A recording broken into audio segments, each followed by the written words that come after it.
kalamai na tsara kalaman soyayya muhimmai ke zana faɗawa na sanki a cikin zuciya sai na ga ne ya kamata a ce na sanar da ke abin da ke cikin zuciyata. Soyayya ina son ki.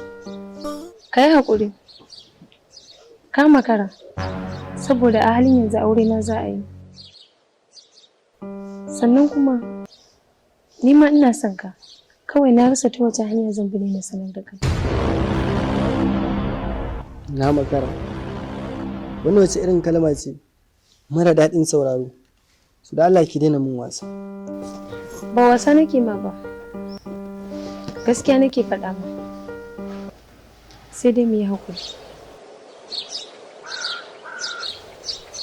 Haka ne.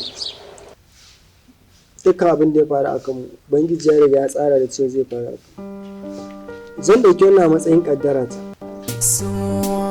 Ma ki sani, ba zan taɓa daina son ki.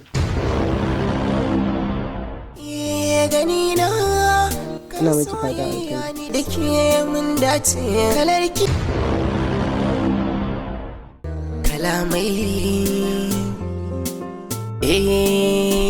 kalamai na tsara kalaman soyayya muhimmai ke zana faɗawa na shirya